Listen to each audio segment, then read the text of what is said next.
वालेकुम अस्सलाम। यौम-ए जमहूरिया की तकरीर शुरू करने से पहले एक शेर अर्ज कर रहा हूँ। इरशाद कि दर्द को कहाँ तक पाला जाए, जुल्म व सितम को कहाँ तक झेला जाए। दर्द को कहाँ तक पाला जाए, जुल्म सितम को कहाँ तक झेला जाए। जंग को कहाँ तक टाला जाए। मैं भी हूँ इस भीम का वंशज, जहाँ तक हो भाला फेंका जाए। वाह।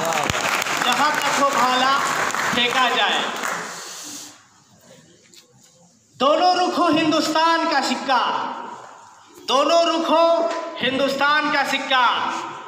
वही सिक्का उछाला जाए, वही सिक्का उछाला जाए। आज के इस 71वीं यौम जमहूरिया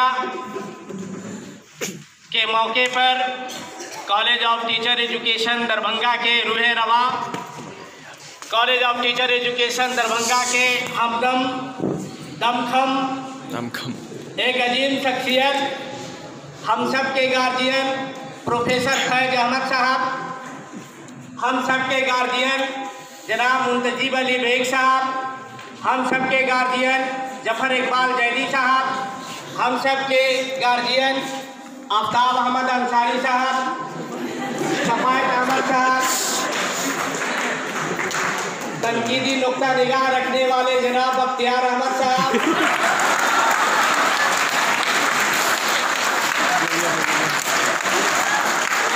खजाने में और भी बाकी है। अमन शांति और सुकून के शख्सियत जनाब फखरुद्दीन अली अहमद साहब, इंफॉर्मेशन एंड कम्युनिकेशन टेक्नोलॉजी के महारत रखने वाले जनाब जान अंसारी साहब, बहुत ही शालीनता भरी शख्सियत जनाब दानिश नदीम साहब, और हमारे हर दिल अजीज साथी जनाब अख्तर साहब और मासूम साहब, और आप तमाम लोगों का दिल की गहराइयों से इस यौम जमहूरिया के मौके पर इस्तकबाल है और बहुत बहुत मुबारकबाद।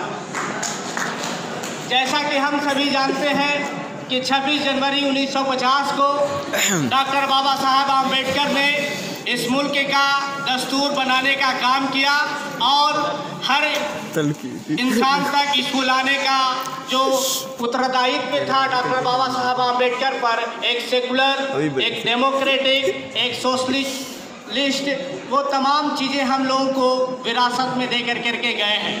डॉक्टर बाबा साहब आम्बेडकर की कारण ही आज मौलाना आज़ाद नेशनल उर्दू यूनिवर्सिटी, जिसमें उन्होंने आर्टिकल 29 और आर्टिकल 30 को दर्ज करने का काम किए थे, जिससे कि हमारे अक़लियतों का भी हिफाजत हो सके, और मौलाना आज़ाद नेशनल उर्दू यूनिवर्सिटी उसमें से शहर फहरिस्त है। हमारे नेशन बिल्डर्स, एक बात आप लोगों से भी बहुत कहना अर्ज है और ज़रूरी भी है कि आज इस तरह से हमारे मुल्क का जो हालात है, तो मुत्तहिद हुए तो मोमिन गाजी कहलाओगे, मुंतशिर हुए तो किस्तों में छपाया होगा। तो आज फिर से हम लोगों को मुत्तहिद होने की ज़रूरत है और एक प्लेटफॉर्म पर आने की ज़रूरत है, और हम दस्तूर के मातहत अपने कॉन्स्टिट्यूशन में हमें जो फंडामेंटल राइट्स और फंडामेंटल ड्यूटीज़ दिए गए हैं और जो आर्टिकल दिए गए हैं, हम उनके संवैधानिक उपबंधों का इस्तेमाल करते हुए हम इसकी अजीमशान चीज़ों को, जो पूरी दुनिया में भारत के लिए एक गर्व की बात है, एक गरिमा की बात है, इसको हम लोग अपनाने का काम करेंगे और जन जन तक फैलाने का काम करेंगे। मेरे साथियों, आज ये मुल्क आपकी कुर्बानी चाहती है। एक वक्त था कि हुब्बुल वतनी खून दे करके निभाई जाती थी। ये मुल्क आपसे खून नहीं मांगता है। आप अपने अमाल को, अपने फंडामेंटल ड्यूटीज़ को और फंडामेंटल राइट को, जो डॉक्टर बाबा साहब आम्बेडकर ने इक्विटी, इक्वलिटी, फ्रेटर्निटी और ह्यूमैनिटी का जो उन्होंने जो दे करके गए हैं, हम तमाम लोगों को इन चीज़ों को साथ लेकर करके चलना है, तभी ये मेरा मुल्क फिर से एक काबिल तरीन मुल्क बन सकता है। आप देखिए कि दुनिया में जितने भी सकाफत या तहजीब व संस्कृति रही है, वो तमाम चीज़ें गरकाब हो गई है। लेकिन हमारे हिंदुस्तान की संस्कृति पूरी दुनिया में डंके की चोट पर हम लोग बताने का काम करेंगे कि ये वही मुल्क है, गंगा जमनी तहजीब का गहवारा है ये हमारे हिंदुस्तान की मिट्टी। और कहा जाता है कि आप सल्लल्लाहु अलैहि वसल्लम जब हिंद की रुख के जानिब होते थे तो कहते थे कि मुझे हिंद की मिट्टी से खुशबू मिलती है। तो मेरे दोस्तों, वो एक इतने बड़े अजीम शख्सियत जो बातें कह करके गए हैं, तो जाहिर सी बात है कि उनकी पेशन गोई इस बात की भी तस्दीक करती है कि ये हिंदुस्तान गंगा जमनी तहजीब का मरकज है। आइए हम सब मिलकर इस हिंदुस्तान की मिट्टी को और खुशबूदार करें। बांट दिया इस धरती को, क्या चांद सितारों का होगा? नदियों के कुछ नाम रखे हैं, बहती धारा का क्या होगा? मुल्ला भी पिए पंडित भी पिए, बताओ पानी का मजहब क्या होगा?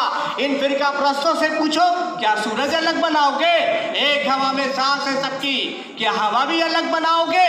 इन फिरका प्रस्तों से पूछो, क्या खुदा ने मंदिर तोड़ी थी या राम ने मस्जिद तोड़ी है?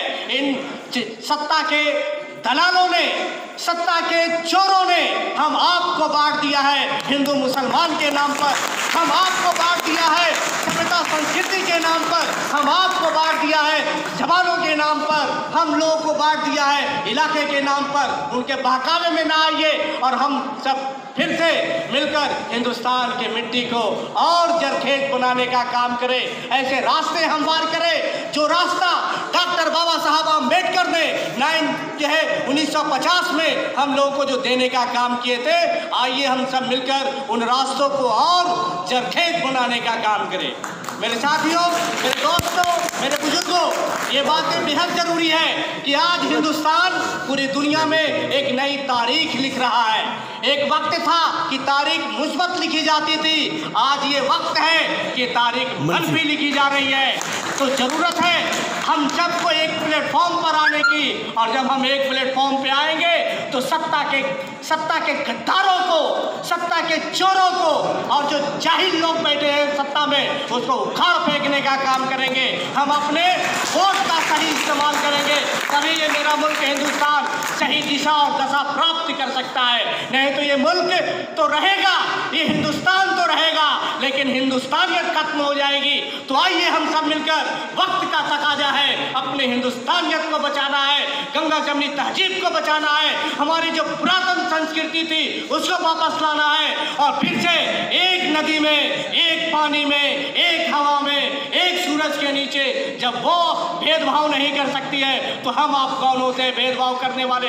मेरे साथियों, वक्त का तकाजा है और समय भी कम है, लेकिन अपनी बात को पूरा करना है। हवा को किसने रोका है? बहती पानी को किसने रोका है? नहीं रोक पाओगे, नहीं रोक पाओगे, नहीं रोक पाओगे। जिस दिन हम तमाम लोग एक प्लेटफॉर्म पे आ जाएंगे, डॉक्टर बाबा साहब अम्बेडकर को खराज अकीदत पेश किया जाएगा। इसके लिए मैं अभी प्रियम्बल ऑफ कॉन्स्टिट्यूशन आप लोग के सामने पढ़ूंगा, और आप लोग को भी खड़े होकर करके प्रियम्बल ऑफ कॉन्स्टिट्यूशन को दोहराना है। अच्छा, ये प्रोग्राम को लास्ट में करेंगे। बहरहाल, तो ये तमाम बातें बहुत ज़रूरी है और वक्त का तकाजा भी है। हम सब साथ लेकर करके चले, 2 कदम तुम चलो, 2 कदम हम चलेंगे, रास्ते खुद सफ़र तय हो जाएगी। इन्हीं बातों के साथ हम अपने जो है बात को मुकम्मल करते हैं। बहुत बहुत शुक्रिया, थैंक यू।